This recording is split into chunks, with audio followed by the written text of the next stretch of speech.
Statement wins for France, South Africa and England were the main talking points from a blockbuster opening weekend of this year's Rugby World Cup. Fair to say it was everything we hoped it would be, and joining myself, Brendan Gallagher and Chris Hewett today to reflect on it is Scottish rugby legend Scott Hastings.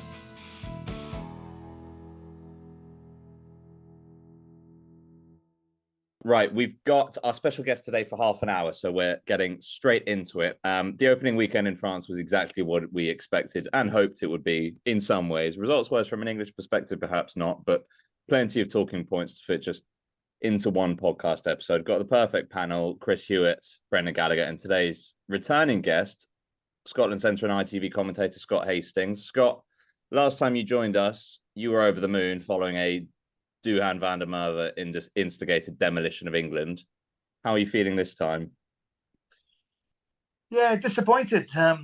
Scotland, I thought in the first half played really well. They butchered a chance when Darcy Graham darted out on the wide channel and failed to release Kinghorn outside him. And there was an opportunity, and I did say in commentary that Scotland will only get one or two chances, and they had to take them. And unfortunately didn't. And then the second half, literally the third quarter, it just caved in for Scotland. Their line-out malfunctioned.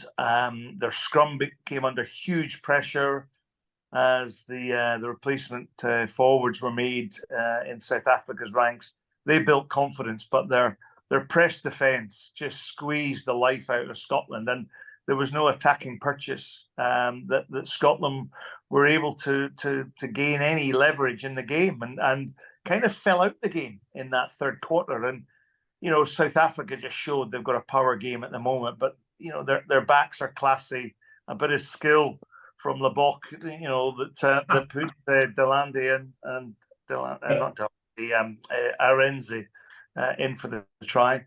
And overall, I think South Africa got their campaign up and running, where Scotland, I felt, came away slightly disappointed because they just didn't hit the high heights that they were expecting. Yeah, obviously, as a Scotland fan and man, you presumably have predicted or envisaged the path to Scotland's quarter-final stage success. Is this where you expected to be in that eventuality? Did you expect to lose the opener to the Springboks? My thoughts were to beat South Africa was going to be the harder task. I think they have an opportunity to beat Ireland, but having put themselves in quite a good position in that first half and challenge South Africa, I think to fall away, it was, as I said, it was a disappointment, not unexpected, but just a disappointment. So, I think Scotland left something out on the pitch out there. And however, it was always going to be difficult. It was always going to be a difficult ask.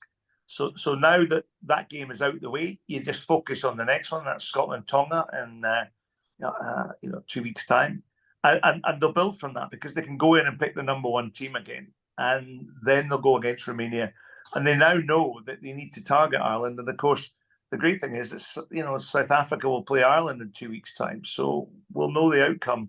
And whether Ireland can topple South Africa remains to be seen. But if they don't, it's going to be one heck of a game up in Paris in the closeout stages of the pool. I might be looking quite carefully at the scheduling this week anyway in the paper. I mean, Ireland have a 14-day build-up into the Scotland match, which I suppose I don't know. I mean, you're a veteran of this kind of stuff. Does that help or hinder that long a gap between games? In this modern world of professionalism and Rugby World Cups, which is longer than a week in previous World Cups, I think it's a hindrance. In many respects, I think there's an anticipation. There's a lot of time to fill, isn't there, between games? Yes, recovery is going to be key. Yes, preparation will be absolutely at pitch point. There's not going to be a huge amount of heavy workload training. It means you can go heavy the first week and relax in the second and go all out in that game. But I think it's a hindrance personally. I don't know what Brendan thinks, but Ollie thinks. But I think it's fascinating. Players are used to that rhythm. Well, all but the Irish. The Irish players are used to playing every 2 weeks. The top players, everybody else is used to playing most weekends, and it's just a matter of getting out of your rhythm, isn't it? If your rhythm is to play every 7 days, it's a disadvantage not to be able to do that. Especially if you're looking to build form and and get back on the paddock and do what you want to put right what you want to put right. 2 weeks is a long time to sit there mulling over things, isn't it? The reason I raised it, Scott, is that I thought I agree with you about your first half yesterday. I thought Scotland played pretty well. There were mistakes. There were mistakes under the high ball early that got South Africa into the game straight away. There was the butchered chance that you referred to. But I thought that your two starting props played really, really well in that first half. In fact, that's as well as Sanders played for a good time, I would say. It was impressive stuff. South Africa weren't taking a lot out of them in that department. If you can bring that to Ireland, who won't be quite South Africa over the ball and what have you, and you can get Rory, Darge and Richie into the game, and they weren't in the game in the attacking sense, in the productive sense yesterday. That in that sense, that's the quietest I've seen them for a long time, because they just got smashed out of it. I mean, it was tough for them. But if you can bring that sort of set piece security to the Ireland game and get your two excellent flankers properly into the game, I think you give Ireland a run. Yes, and also being a back, even I admired the scrum penalty that Scotland won.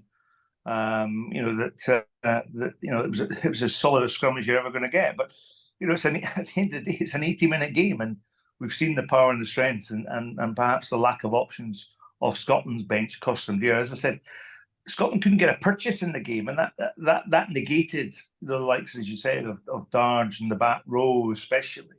He was expected to get the ball quickly, but he was kind of blown out and didn't really get much turnover ball. The line out malfunctioned, and as a result, you saw Scotland trying to play their wider game plan, and they just couldn't get round the fringe defence that pressed them into errors and mistakes.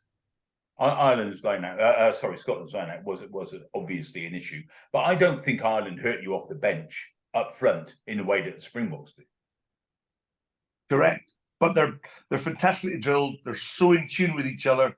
They're a real threat, and they'll be delighted to have stuck 88 points on Romania and get their World Cup campaign up and running. And they know the two big games of South Africa and Scotland. If they beat South Africa, they put themselves in a great position. If they get beaten, they'll be wary of Scotland. They will be. And I said that in the build up to the game that Scotland do have an attacking threat. And when they uncorked Darcy Graham, in the first half, you expected a try, and that's where Scotland were good. But full credit to South Africa, they absolutely nailed Scotland, and they stopped them scoring tries. And the last time Scotland were in France was a warm-up international against France. It was very much almost a full-strength French team. They scored 4 tries in that comeback performance in the second half. So they had the ability to score tries, but it's up and running, and they know what they're going to do now.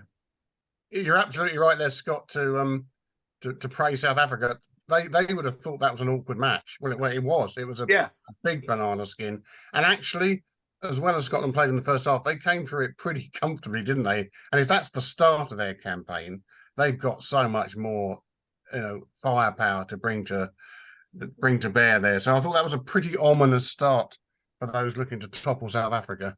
Hugely so. I think there was a slight concern with Eben Etzebeth's injury. Yeah. I think there's a bit of a worry in the South African camp. But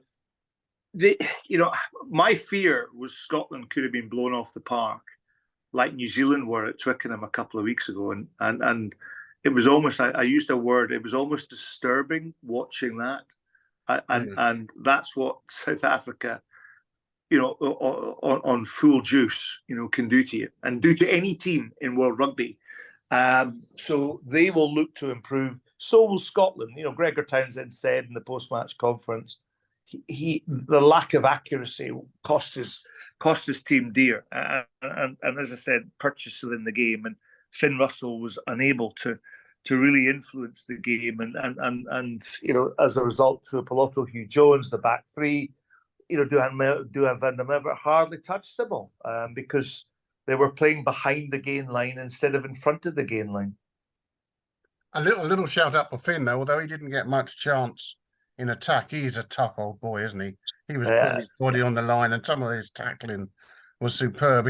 He's not just magical hands, is he? Yeah, he reads the game so well. Defensively, he did really, really well. His cover tackling was immense. One in particular, there was a tap tackle.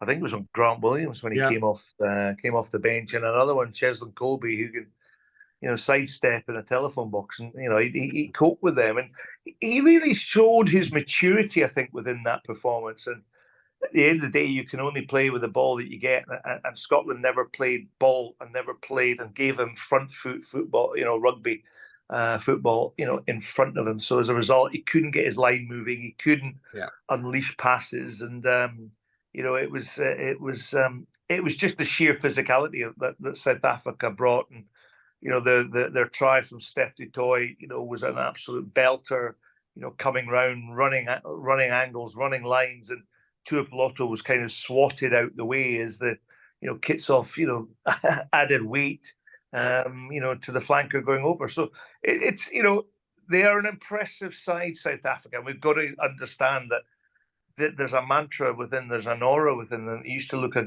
the All Blacks, so South Africa are creating something incredibly special at the moment. It could have been very different from a South African perspective. They could have done in England and ended up having to play 75 minutes with 14 men. You spoke on comms about the Jesse Creel incident. Speak a little bit more about it if you can. Obviously, do you actually think the TMO saw it and looked at it and then made it pull it back? So we don't know. I was commentating alongside Nick Mullins and Jim Hamilton. We didn't see the incident, and it was only brought to our attention at half time, and we were asked to comment on the second half. And the reason you have a television match official is to identify foul play, and that was undoubtedly foul play. And Ben Whitehouse just didn't spot it. Well, I don't know why he didn't spot it, but we're slightly concerned that the lack of replays didn't give us a full picture of what happened throughout the game. There was a wee scuffle, between I think it was it Delande and Ben White, and but it was Cheslin Colby that went in against Darcy Graham that erupted the whole thing. But they didn't play out and educate the audience and the viewer what actually happened, and it was frustrating. The broadcast has been frustrating, we've seen plenty of replays of Tom Curry's situation, and I don't have the name of the Chilean player who got yellow carded, but it could, it was exactly the same, wasn't it? And it should have been a red. The skipper. It should have been a red card. So, an inconsistency in broadcasting, an inconsistency in replays, slightly frustrating. It's going to be an interesting hearing today with Tom Curry, of course. I think you've hit on a real issue, Scott, and it was evident to me in the opening match. Watching over here in England, watching the TV coverage, and you're used to your BT Sports and your Skies and what have you, and anything vaguely controversial, questionable, just in terms of law, as you say, the explanation to the viewer, they're brilliant at it. And there was stuff going on in the New Zealand-France game, high ball challenges, knock-ons, forward passes, dodgy tackles, this, that, and everything else that simply was not replayed on the television here. You didn't see it. It was almost like a sanitising. They didn't want to erupt a debate in the stadium. If I was a conspiracy theorist, Brent, and everyone is out to get me, but if I was a conspiracy theorist, I would have to say that this is the authorities saying we want to take all the controversial juice out of it. That's what it is. And we're only going to replay stuff until the TMO's been through it, and the decision's been made, and there's no going back. And I think that's a pretty worrying development. If that is the case, that's a worrying development. I'd be 100% certain that's what's happening. Yeah, I don't know, but it came as a little bit of a surprise to me, and it's been a tough weekend. I was involved in a conversation with World Rugby about the bunker situation, how they were going to analyse things, and you know, it worked reasonably well, and you know, but there has been inconsistency, and I think World Rugby were looking for consistency, and they will review. Don't get me wrong. They're having their Zoom calls and their meetings. They're all up in Paris. They'll have reviewed everything, and hopefully there will be an improvement. But you guys can comment on that. I'm just giving the pictures and have to commentate and get my viewpoint across on what's presented to the viewer at the end of the day. Yeah, no, it makes it difficult for you if you don't have the full pictures. You know, correct. You're absolutely right.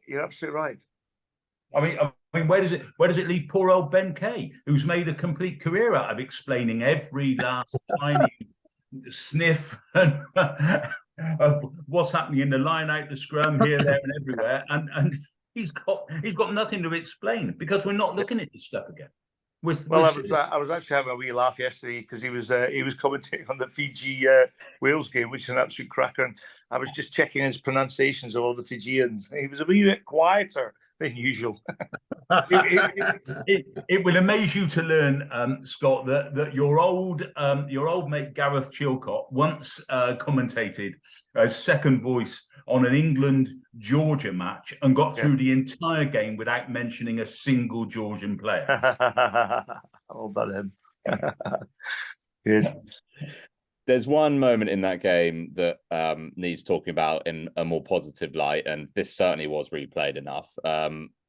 Scott, you touched upon it. Manny Libbok. Brendan, that is some way to announce yourself properly on the world stage.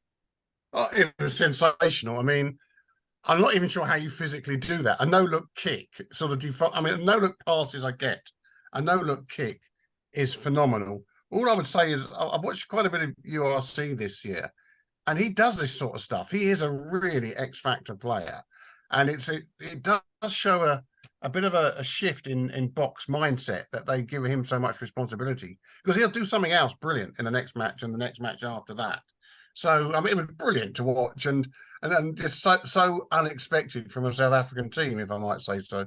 He sliced it. It was you've seen him kick off the tee. That's a slice off the first. That one. He's looking that way, and it ended up going over there. We've seen that 1,000 times in local rugby. Scott, just weigh in on that moment. I mean, for me, it was the piece of skill of the weekend, without a doubt. Maybe even the moment of the weekend. Phenomenal, simple as that. Phenomenal bit of skill, and I actually had a note written next to his name, which was he has looked so comfortable, you know, coming in and commanding that number 10 jersey, and it was the fact that it was straight after du Toit's try as well. It was a double whammy for Scotland, but it was just individual brilliance that set that try, you know, alight, and it was just extraordinary, and you know, a brilliant World Cup moment. And I know you guys will go on and talk about the England performance. I was in the stadium on Saturday evening, and when Ford was dropping his goals, it was a phenomenal piece of skill. What he was doing was extraordinary, and the whole momentum of the game was shifting. Argentina was so poor, but for him just to keep that scoreboard ticking over, that was as equally exquisite in terms of what he was able to do. The skill level to match that was extraordinary. So fly halves undoubtedly are going to have a bearing in this tournament. I guarantee that. I'm glad you said that, Scott, because, you know, excellent win, and it was for England. It got sort of downplayed a little bit as a match. It wasn't great spectacle. I thought it was brilliant. I thought to conjure those 3 drop goals, especially the 2 long distant ones, seemingly from nowhere, to absolutely nail them. And nobody expected it. They said they'd rehearsed it. I don't believe that. I just think he was being instinctive and doing what a good instinctive fly half does. It's phenomenal. I mean, I remember that as much as some of the great tries of this tournament. Yeah, you're right. You're right. It wasn't the greatest game in the world, but what it was Argentina.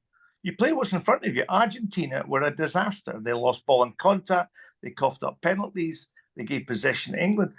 Hey, they were 14 men in an opening game of a World Cup. Just carry on and do it. And the fact that you just kept that scoreboard ticking over, tremendous. Every now and again you see it from England. I mean, they are horrendously inconsistent. But I couldn't help thinking back to the 2007 quarter-final against the Wallabies, when England had a terrible time in the pool.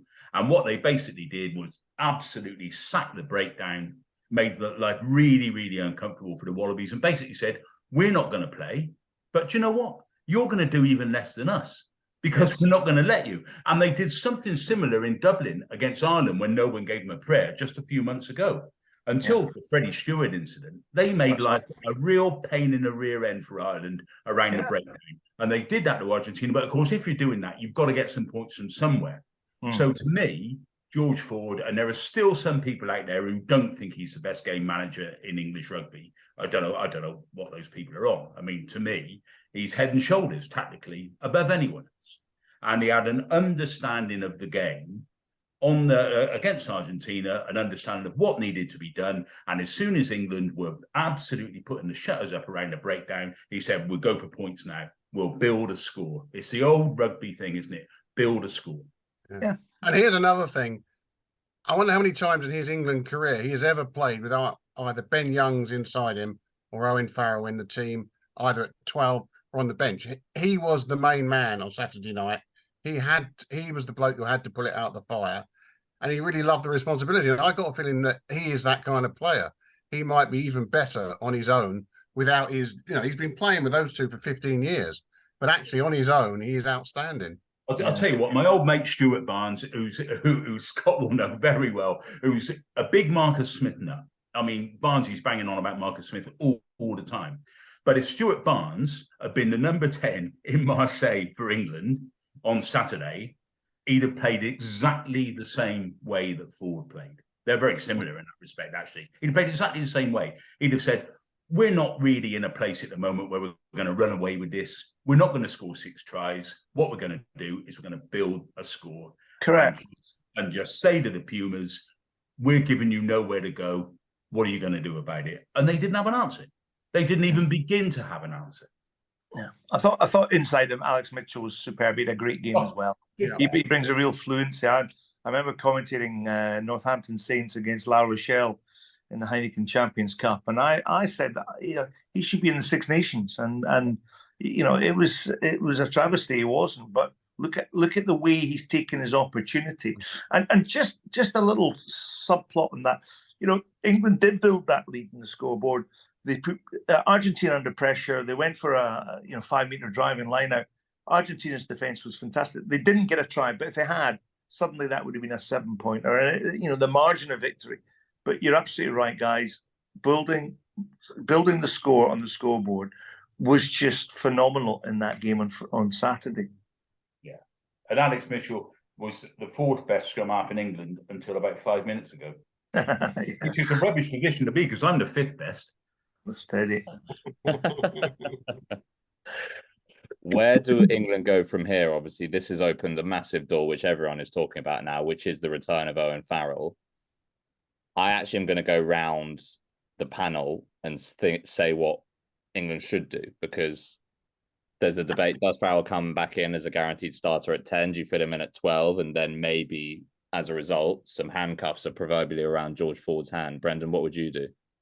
No, you have to go with Ford. You don't tinker with a little bit of momentum and magic. You have to bite the bullet and make that choice. Owen Farrell is a brilliant bloke to have on the bench. I mean, absolutely, can cover 10 and 12, goal kicker, good influence in the changing room. But I don't see that you change it. I mean, unless there's injuries at 12, if Manu breaks down or something, I don't see why you would change it at the moment. Scott, do you agree with that? Totally, 100%. If the game broke, don't have to fix it, and they can build against Japan at the weekend and play a more expansive game. Change it a little bit, but no, Ford to start, Farrell on the bench. Get on with it, England. You've got momentum, and momentum in Rugby World Cups is really important.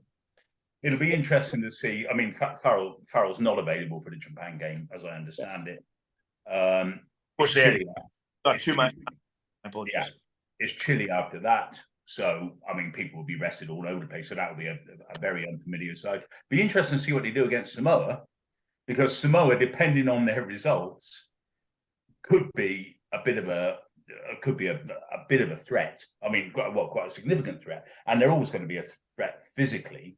So whether you say to Owen, actually, captain, we could do with you soaking this lot up, and then we'll make the hard decision for the quarterfinal, whoever it's going to be against. But I would have Ford as my starting 10 anyway. I don't lose sleep over Farrell at 12. I'm okay with it because I put the Ox out at 13. Much as I quite like Marchant, I prefer Tuilagi as a 13 because I don't think he particularly has the skills to provide the second ball player to fill the second ball player role. But I mean, a lot of people disagree with that. I can quite see them ending up with Ford and Farrell at 10 and 12. I mean, that's what got them to the World Cup final last time.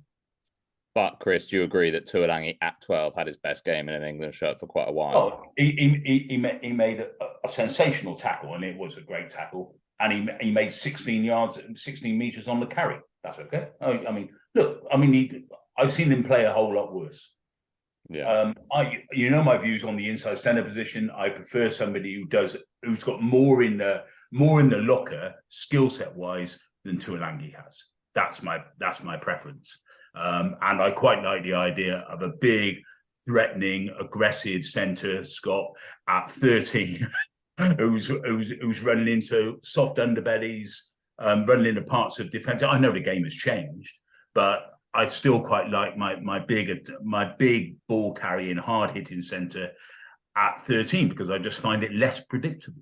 Manu is quite predictable. Having said that, he did a lot of good things on Saturday, and fair play to him. Yeah. But what you've got there is Tuilagi and Marchant, a midfield combination that worked pretty well on Saturday, and now has the chance to potentially settle for for the Japan and the Samoa game.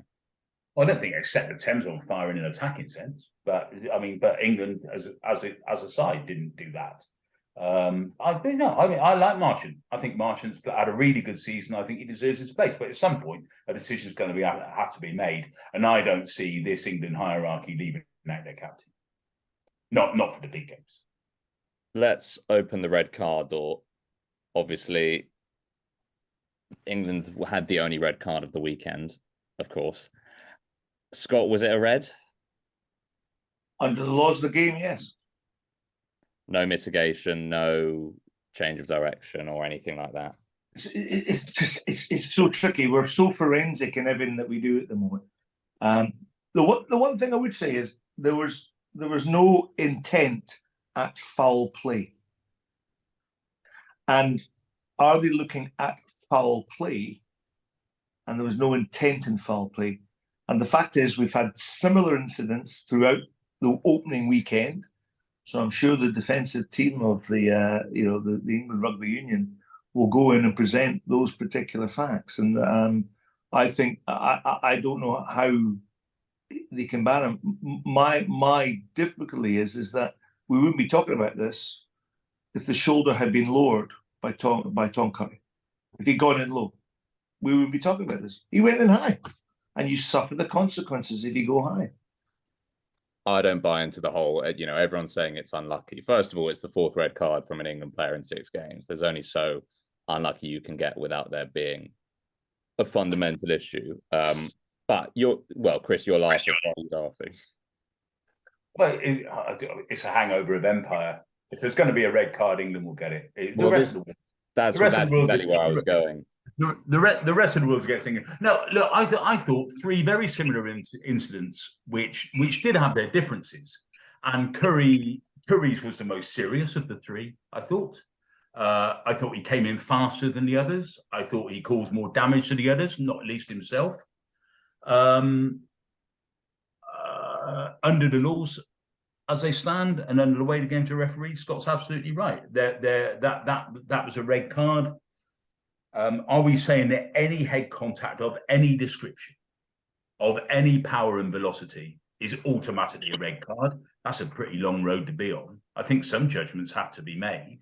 I think they had a long look at the Chilean incident and decided that there wasn't that much damage. It wasn't anywhere near as bad as what had happened 24 hours before.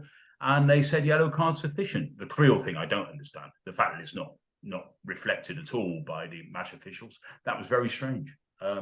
I think it's tough. If you're going to take action on this on this whole head injury thing, or danger of head injury. You have to draw a line somewhere. And the line is, at the moment, you don't go in high and put yourself in a position where you're going to clash heads. And that's the thing. England keep on asking referees and TMOs and bunker officials to make decisions, don't they? They're putting themselves in that situation. Yeah. Although, I mean, I didn't think that Tom Curry was a particularly bad one, but was it a red? It probably was. Having got his eye in, the lawyer might be able to really mitigate that one quite a bit. And it'll only be 2 matches anyway, but nowhere near as bad as Farrell and Vunipola. No, technically it is, but actually it wasn't. Shoulder and head tackles are different. You don't. And he wrapped his arms. He wrapped his arms as well. There's nothing accidental about those. Yeah. You're going in high. I mean, that to me was it smelt of a rugby incident to me. But under the existing protocols, it was a red. Indeed. Yeah. You also wonder whether England have shot themselves in the foot in the past few weeks as well, because obviously the Farrell and Vunipola incidents, they were bad. And we talk about replays and having a look at it. England are almost going to be under the microscope anyway, because they now are gaining a reputation for a squad that has these sorts of incidents happen. Do you not agree? Yeah, you've got to change the narrative. England are exactly under the microscope all the time. Yeah, hence, well, I don't know, South Africa seemed to be in the good books, hence the Jesse Creel hit was not so much under the microscope. Scott, I know you need to get going. Could I just ask you very quickly, who's going to win the World Cup?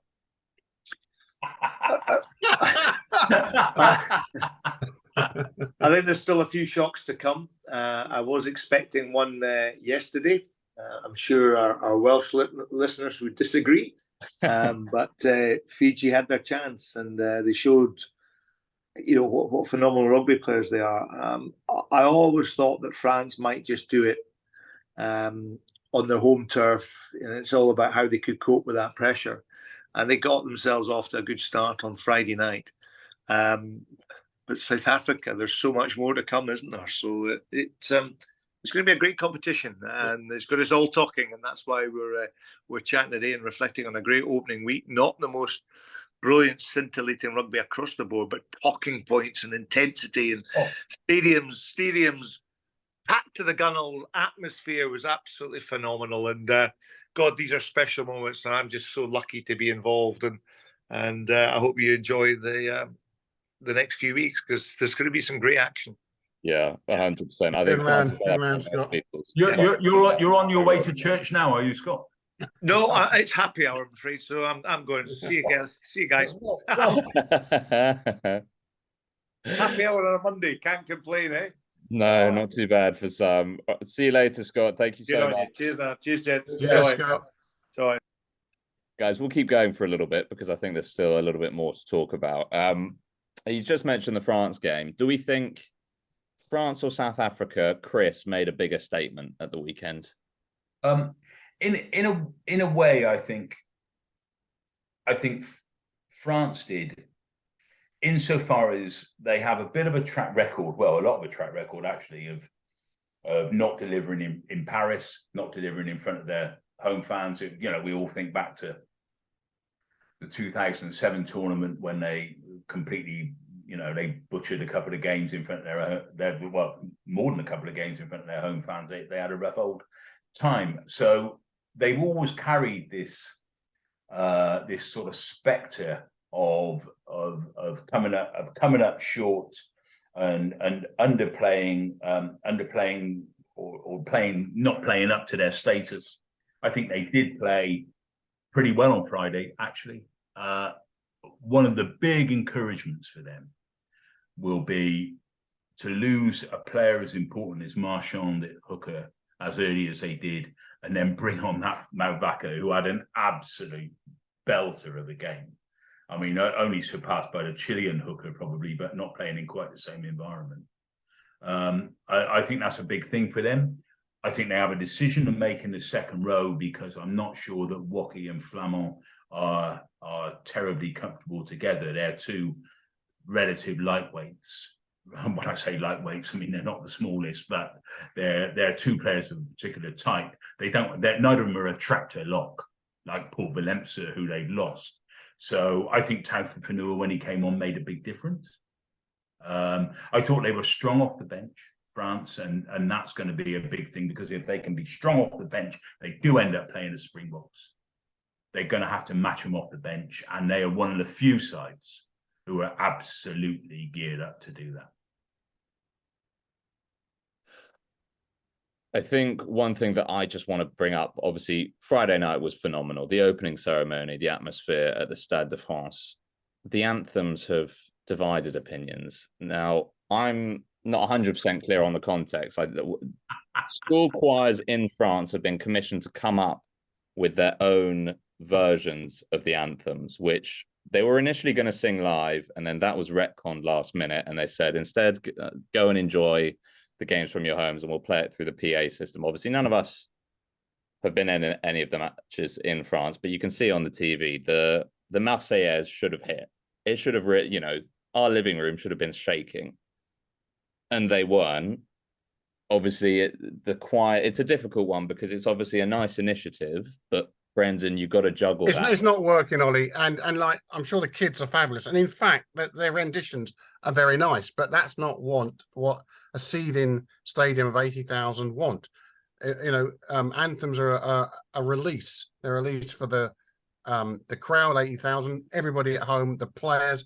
You just want to get it out there. It's pride and passion, and anthems are not for listening to; they're for singing, even if you sing them appallingly, like most rugby teams do. So it just isn't working. I mean, funnily enough, it worked on one occasion at the Japan match the other day. Now, the Japan anthem is a listening anthem. You can't sing to it. It's not a sing-along. It's a beautiful, haunting, soulful piece of music. And that was the one anthem that has worked. So I think, like you say, a nice initiative. I would get all these kids together in one of the venues, one of the World Cup towns, and maybe do a concert or something, or just have a night of really beautifully sung anthems. But when you're at the match, you want it full Monty, 140 decibels, and you want to be roaring at the end of it. You could see it in some of the players' faces. The anthems ended, and they just had a little weird smile on their face, like this. Yeah, what was that about? Yeah, this wasn't quite right. It reminded me of I don't know if you remember in the Summer Nation series when the Murrayfield crowd was completely out of time with the bagpipes. And the players are almost laughing mid-anthem, and that was, something was actively wrong there, and that just goes to show that something was not quite right with these anthems. We're all out of time with bagpipes. The definition of a gentleman is someone who can play the bagpipes but doesn't. So you were doing something, Chris? I'm all right. Weirdly, I mean, I've read a lot of the complaints about the anthems. The opening ceremony, by the way, I didn't understand. To be honest, because I thought it was so busy that it was very difficult to know what the hell was going on. The very fact that World Rugby, whose attempts to explain anything are almost a definition of disaster, had to put out a statement explaining what the hell was going on, so that Miles Harrison could tell us on the screen. Dear old Miles, who was as bemused as anyone else, I think. But he was sort of reading it off the script. So that was a very strange thing. I don't mind the anthems. I think it's pretty rotten of the authorities to say to the kids who have all come from difficult backgrounds, as I understand it, it's been quite the social initiative to try and get them involved, which is a wonderful thing. It's pretty rubbish at this juncture to say, well, instead of coming to the grounds, you lot just stay home and watch it on the telly, and we'll use the tape. I mean, they should be there. I don't mind it, but I don't like anthems anyway, very much. I'd sooner they weren't there at all. I think that the trend in Australia and New Zealand to make these big spectacles of the anthems with all this accompanying music, so it's an anthem in 4 different movements and all that kind of business, it drives me up the bloody wall. And the English national anthem, I would say this, wouldn't I, is possibly the worst in the world. So I don't care what happens to that.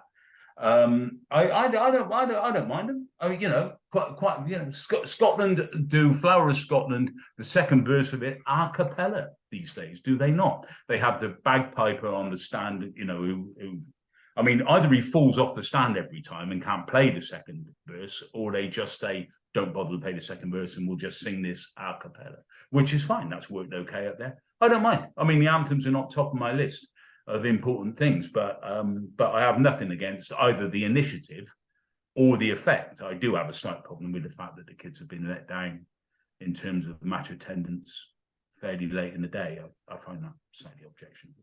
Yeah, it's funny that you say that there was a lot going on in the opening ceremony and it became a bit convoluted. I feel like that's exactly what that point was. Well, that's Oh, the opening ceremony, let's be honest, was exactly what I thought it would be. It was incomprehensible French twaddle, but I settled for that anyway. Yeah, you know, I if I kinda wasn't like disappointed in it, then get on with the rugby. I'd Yeah. be disappointed would if you didn't have like that me to meeting. run through all that again? Really, really not. No, but I do agree. Okay, I do agree with you that the last minute turning around and saying, positively framing, oh, watch it in the comfort of your own homes. It's like, no, we don't know their faces now. We know their voices, and if you want them to be in the eyes of the world, which is the whole point of the initiative, you've got to put them out there, right? Also, it is worth adding here that opening night at World Cups and the final night will be pretty corporate affairs. Yeah, pretty corporate affairs. I mean, I can remember distinct lacks of atmosphere in World Cup finals. Most notably, and Bren will remember this, when France got to the final in '99. Yeah. Play Australia, and Very flat. All the Kiwis and all the Springboks who were bought tickets assuming that their countries were going to get to the final and then put them on the market. And of course, the people who buy them on, off the secondary market tend to be not your rugby man in the street, because they're going for scalpers prices. It was a pretty dull. It was from the crowd atmosphere kind of perspective. It was a pretty dull occasion, that, and I wouldn't be absolutely shocked if France failed to get to the final this time. If it wasn't pretty flat in Paris again. Although the England fans did kick up quite a racket in Marseille, did they not? It did seem to be a whole lot more noisier and more intense than anything they generated at Twickenham. Well, yeah, but are England getting to the final? No. No, I think I think from here they got a 50-50 quarterfinal, haven't they? Yeah. They'll have a 50-50 quarterfinal. If they get through it, they lose. Yes. Unless their opponents have so beaten themselves to a pulp, getting out of the quarterfinal in the tough half of the draw, that they're completely walking wounded and riddled with injuries. But I think the moment England play a strong side playing well, they will lose. However, they've given themselves a cheerier line into the quarterfinals than they might otherwise have had, because they'll beat Japan for sure. I can't see that they fail to beat Japan. No, I'd agree with that. I've just on the England subject, actually, one question I forgot to ask. So Ellis Genge has obviously he posted a cryptic tweet, which was after the England-Fiji game, which was like, write us off, all the best, or something like that. I can't remember the exact wording. And he's now come back and obviously, had a told you so moment and said that England were always on the right track. And that I don't know how far back he's going when he says England were always on the right track, but can you actually fathom that he would genuinely have believed that? He's a loosehead prop. That was not convoluted, Chris. Actually, before we move on from England, finally, I thought Courtney Law was magnificent, and I really felt for him. His 100th cap was that pretty diabolical performance against Fiji. He had these 4 kids with him and wife, and a bit of a flat day, I suspect, despite it. But my God, he was good. And actually, from the moment the red card, he was obviously captain for the night. Very cool. Pulled him around, put in some really big hits and some big plays in the next 10 minutes to make sure England knew that they were still, this game was still live. And I thought it was one of his finest moments. Agreed. He was phenomenal. Look, we'll wrap up in about 5 or 10 minutes. I am going to ask both of you gentlemen for your moment of the round, your player of the round, and your match of the round. So I'll give you 5 minutes to have a little sort of subconscious think about that. Wales-Fiji was last night. It may well be one of our matches of the round. Brendan, if you're waking up as Semi Radradra today, how are you feeling? You're feeling gutted. I mean, I could have a good rant about this match. I don't know how long we got.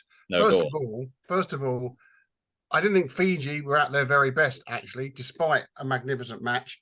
They got the balance wrong between using the backs and their newfound power up front. And on occasions on the line there, it was like watching Exeter Chiefs about 4 years ago, going through 32 phases and going nowhere sometimes. They haven't got that part of their game sorted. And they haven't got Caleb Muntz playing, who not only kicks the goals from 40 metres that they were putting into the corners, but also demands the ball when they want the ball. Having said that, so I didn't think it was their best performance. Having said that, and possibly they didn't deserve to win, but they deserved to be refereed properly. And I don't think they were refereed properly at all in phases of that match, especially that midway through the second half when Wales were on their line, 4 consecutive penalties, 3 for professional fouls, deliberate messing around. That was unbelievable that there wasn't a yellow card. There was also a load of other incidents going on there that the referee missed. Biggar should have got a yellow card. D could have got a yellow card. And then from that non-giving of the yellow card, it's Biggar's 50-22 that puts them up the end. And it's Elliot D, who shouldn't be on the park, who's scoring the try. And I thought that was pretty unacceptable, but very predictable, because that's how T2 nations get refereed in the end. And if I was Fiji, I'd be furious about that.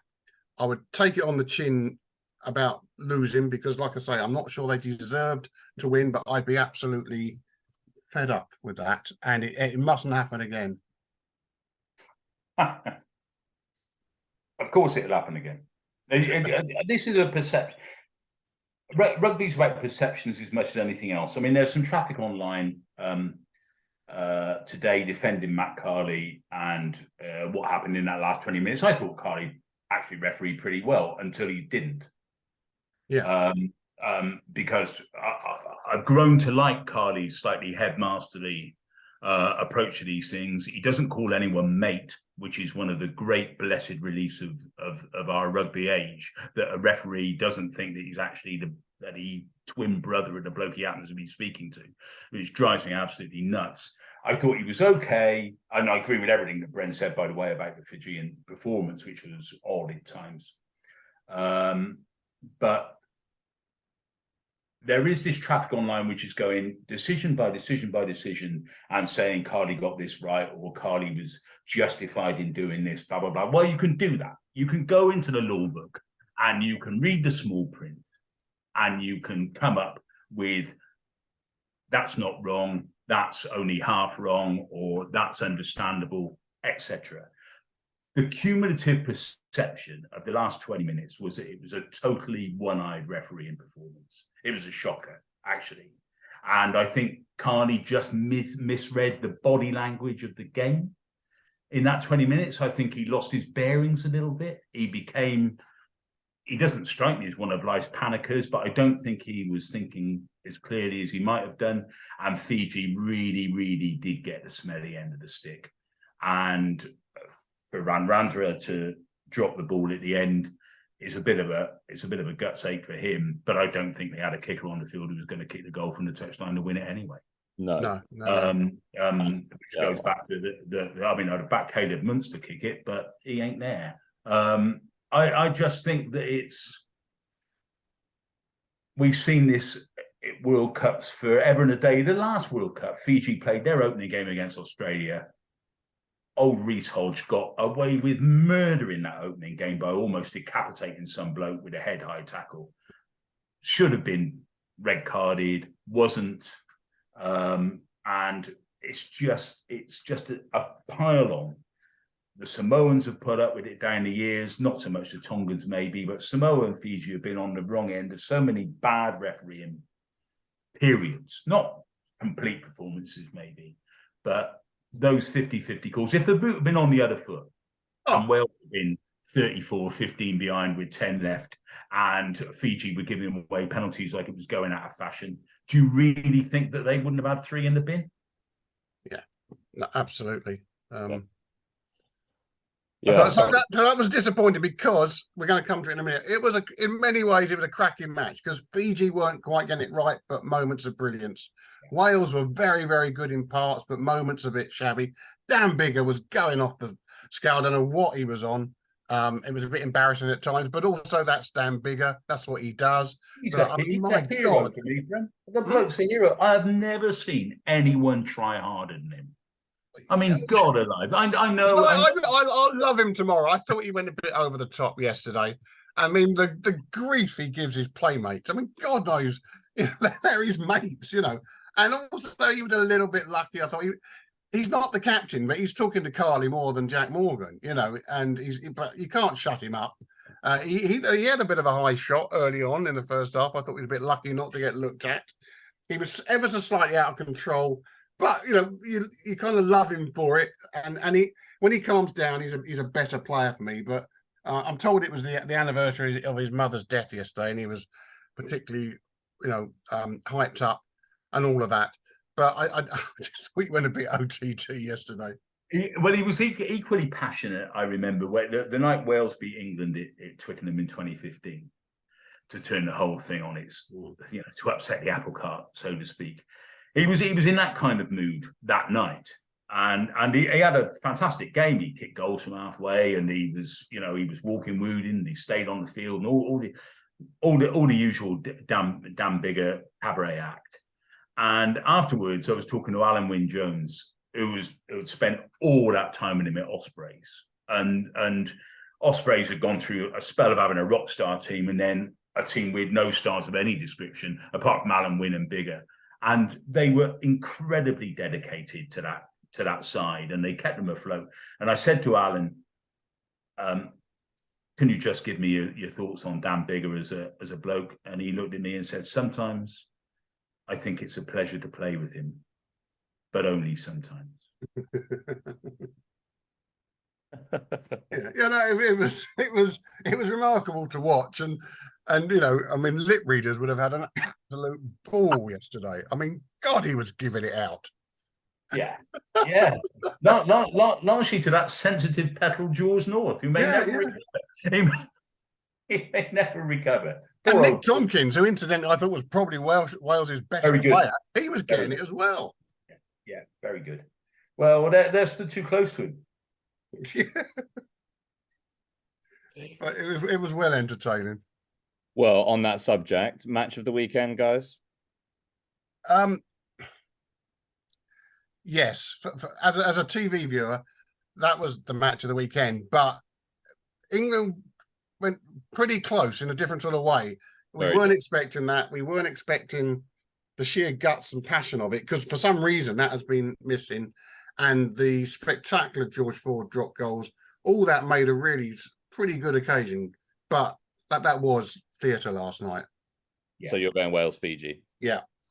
I'm going England, Argentina purely for the drop goals. I think people, obviously Clive Woodward will sing drop goals praises until kingdom come. But obviously it is such a tough skill. And I mean, George Ford's drop goal from the halfway line cleared by a good 5-10 meters. Oh, monstrous. It was an unbelievable strike. And then for some reason they had a place kick from the halfway line and they gave it to Elliot Daly, who had already shanked his one to the right. But anyway, England, Argentina's mine. Chris, we're split down the middle. Are you throwing another one in there? No, I don't think so. I mean, the Wales Fiji game had me screaming at the television, which is either a good sign or not, depending whether you're me or the person with me, or the dog, indeed, who really doesn't like a raised voice. I was getting quite upset at the end because I couldn't see how so many Welshmen were still on the field. I really could not understand it, but it's I'm going to sit on the fence on this one, because I certainly think that George Ford's performance, backed up by a couple of others, I thought Ben Earl had a good game as well. And that'll be interesting to see what they choose to do at number 8 going forward, because he's a very different kind of number 8 to Billy Vunipola. I thought Ford's performance was majestic, but then I'm a Ford fan. I mean, I think he's outstanding. I think he's misunderstood by far too many people, some of them coaches. I think I thought it was a sort of epic performance, but for the sheer variety show element, the Wales Fiji game was just compelling. So I'm going to call this one a draw. I don't think our player of the round will be a draw. George Ford? Yeah. Brendan? Yeah, it was the outstanding individual performance that shaped the match he was playing in. You know, take George Ford out of that match, and it might have been very, very different. And lastly, moment of the round. Bit more difficult. Ooh, I think I would Libok Slice. You're a hard man, Chris. Libok, if I was his coach, I'd say, if I see you slice a ball like that again, you'll never wear the green you'll never wear the green shirt as long as I'm coach. Libok Slice was actually fantastic. The heartwarming moment for me was when Damien Penaud, who's another of my great favourite players of the moment, he scored his try, but the sort of generosity of him just jumping around to the people who had created it was it summed up something in the French spirit at the moment, which you do not always see. And I think it could carry them a very long way.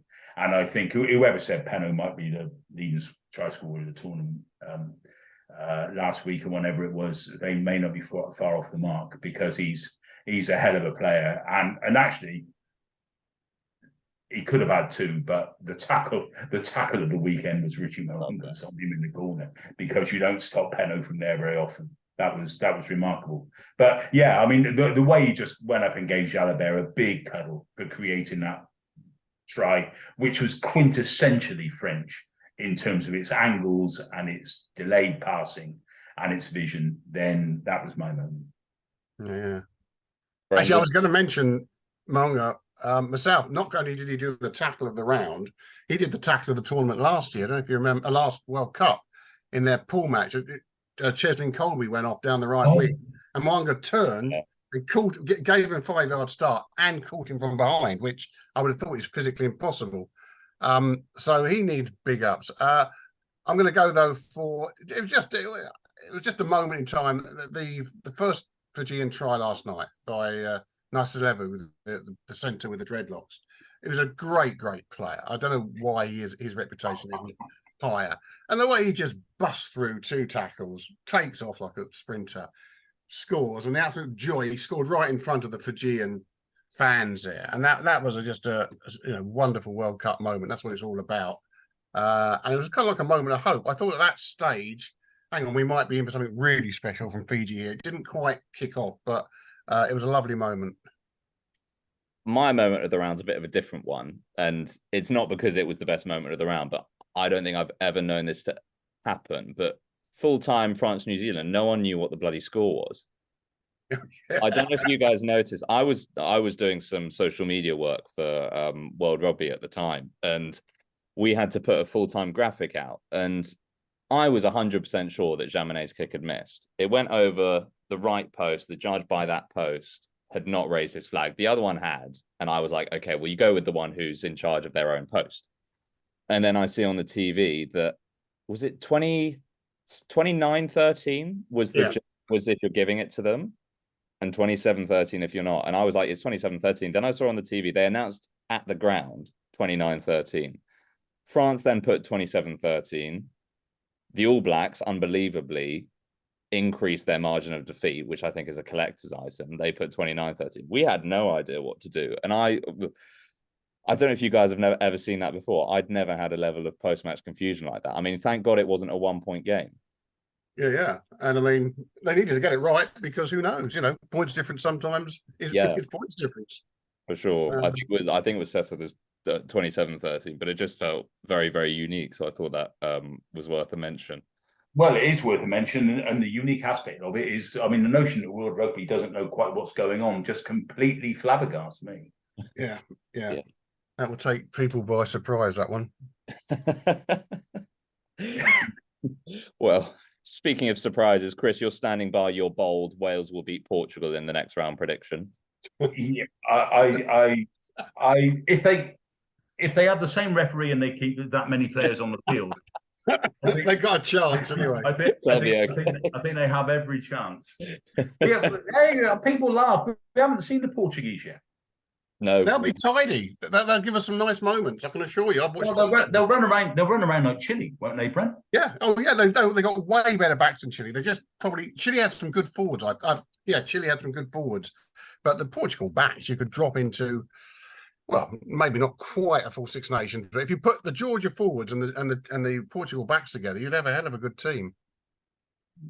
Yeah, for sure. Well, it's interesting because obviously Pool C in the next round of fixtures, you've got Australia versus Fiji. We said Pool C was the hardest to call. After that Australia-Fiji game, should Australia get the win, that may now be pool decided, which would be, well, fairly conclusive. Good work on their part. A little bit of a shame on the Fiji front, but there we go. You just wonder whether everyone's best mate Eddie has come up with, has he found himself a fullback? Has he found himself a 10? I mean, that they do have the firepower, ball in hand, to hurt people, the Wallabies. I mean, Jordan Pataya, who has been the next big thing for longer than next big things have existed, looks the part at 13. I mean, okay, it's Georgia, it's not playing the All Blacks, but he's a gifted player, and he looked a real handful. Yeah. It'll be interesting to see. I like this Angus Bell. They found themselves a loose head very late in the day, and he looks like he can do a bit. I've got no problems with the back five of their scrum at all. I think they're quite good. I don't know whether Tate McDermott's going to come straight back after that knock on the bonds. But it would be just like the Aussies for Carter Gordon and Ben Donaldson to just have a golden run where everything goes right. And the stuff around them, the Korobettis and Karevis and the guy with the difficult name on the right wing, who's a hell of a player himself. I think the Wallabies, they won't win it, but they can certainly have a role in deciding who does. I don't think it's English arrogance to say that we are now looking like we may well make the quarterfinals. No. And I'm only saying that because I'm asking who we would now rather face off the back of the opening Australia and Wales performances. That's a very good question. Probably the devil you know, really. And I would say Wales, because like Chris, I think this Australia side has got some hidden depth. And in fact, as we've discussed a couple of times, I thought they looked pretty good last November. And when they sent some of these players over, like a sort of second 15, wasn't it? And they weren't a million miles short of winning all their matches there. So I think Australia might have a couple of very big matches in them. I don't think Wales have got a big match in them, but England will at least know what to expect from Wales. If I was England, I would fear the Welsh big match instincts. This just the sort of know-how of. They do have some good game managers. They have some explosive players. North is, I think, playing very well. I mean, Dan Biggar may disagree, but I think North is playing very well. Reece Zammit is really dangerous. If Josh Adams, Liam Williams, if they click, if they're in touch with England after an hour, then that's going to be really scratchy for England, because they just don't like playing them very much. Whereas the Wallabies, they slightly become used to bullying. Not all the time, but in big games, they tended to have the sort of stick on them. So I would say that if England could avoid Wales, they wouldn't worry too much. I think I'd sooner play the Wallabies, but as Brent says, the Wallabies. And the big caveat: let's not write Fiji off yet. Fiji will be. No, not at all. They can play better than that, and Australia's their World Cup final now, isn't it? They have to win that one. That's going to be the game. Is that this weekend? It is, isn't it? Yeah, I think that's the highlight. That's going to be the game of the weekend. That is. Yeah, it is. Yeah, so don't miss that. And well, apart from New Zealand and Namibia. That one, of course. I'm going to keep a tally of all these comments, Chris. Are you're expecting a Namibia upset? No. I'm expecting them to be back home before September is out. Comfortably. Do you know what? And I'm going to write about this at the weekend. But World Cups have had a long running problem with scheduling, especially around the smaller countries. Namibia, all their games are being played in 18 days. They got 3 6-day turnarounds. 3 6-day turnarounds. Yeah, that's brutal. And then, thanks for coming, lads. Bugger off home on the first available flight. Go back to your farms, and we'll see you again in 4 years' time. What a joke. What a joke. And yet Romania are here for from the first day to the last day of the pools. And Portugal play their first game after France have played their second game. Yeah. And you've got teams with 14 days between matches. And Namibia playing 4 games in 18 days. Go figure. Yeah, I think they've pulled the wool over our eyes on this one about improved scheduling. The tournament might be a week longer, but I'm not sure the actual scheduling is any better for some of the teams. It's definitely not more logical, is it? I mean, no. I mean, South Africa have got a little bit of a compressed schedule. I think their schedules, most of the schedules are sort of 27 days, 28 days. I think South Africa are in 21 days. But then, of course, that gives them a lovely long time to lick their wounds and treat their bruises before what will be a very hard quarterfinal. Yeah. Whatever happens. So it's I do feel sorry for the the teams that are clearly still considered cannon fodder. Well, we've got obviously that opening weekend was blockbuster. Australia, Fiji, the standout round of fixtures, and then we'll build towards the quarterfinals. So we've got, actually, I may as well preview for our listeners who we've got lined up as special guests. James Hook, Sean Fitzpatrick, David Humphreys, and it's looking like Dimitri Yashvili will be joining us in October as well. So should France be still in the tournament by that point, that'll be a great little listen. We'll wrap up there, guys. Great to see you as always. It's worth pointing out on the James Hook front that had he snuck onto the field incognito to make sure that Wales had 16 players and rather than 15, all 16 would still have been on the pitch at the end. You can tell him that next week, Chris.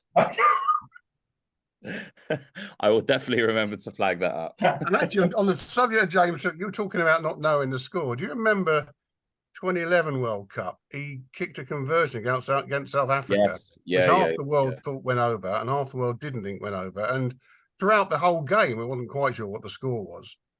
So it wasn't quite as clear cut as your one, but that was a definite one flag up, one flag down. I suppose mine was so unique because it was obviously a few minutes from full time, a couple of minutes from full time, and they just obviously hadn't settled on it. But no, I do remember that. I still think Hook missed that kick, and I'll tell him that next week. That's up to you there. Listeners to this podcast, all I can say to listeners of this podcast is feel sorry for Marcelo Bosch. Oh, the nicest man in world rugby. The nicest man in world rugby. And there was always something in what he was saying. He didn't want to be too confident about the Pumas against England.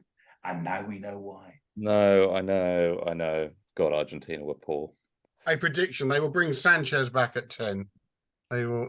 Okay, interesting. They just had one. Yeah, you need a general at 10 when things aren't going well, and things aren't going well for him at the moment. He'd have made more sense of it for them at the weekend than poor old Carreras, that's for sure.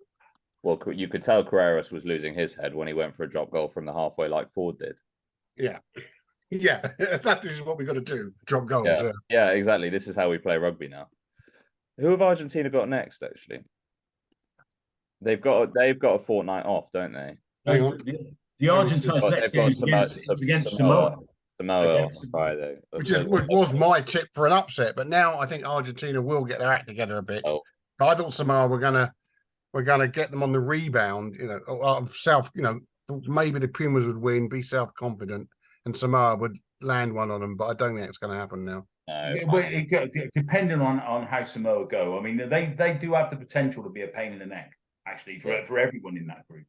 And England played them last, but now that they've got the Pumas, out of the way and a bonus point, etc., not a bonus point because they didn't score any tries, but now the Pumas are out of the way, then the Samoa game takes on slightly less resonance, I think. Yeah, for sure. But in any case, obviously, like I say, a slightly quieter weekend in terms of contest this weekend, Australia, Fiji being the standout. And then the weekend after that, we've got Argentina, Samoa, South Africa, Ireland, and Wales, Australia. So that we'll be previewing that with James Hook next Wednesday. So do make sure you tune into that. Right, guys, we'll leave it there. Enjoy this weekend. I look forward to seeing you for the same thing next week. Thanks for listening to this week's edition of the Rugby Paper podcast. And don't forget to subscribe on whichever podcast platform you use and recommend the show to your friends. The Rugby Paper is available to buy every Sunday, and to make sure you don't miss it, subscribe to our print, digital and online options at therugbypaper.co.uk/subscriptions. That's therugbypaper.co.uk/subscriptions to get all our content for as little as 14p per day.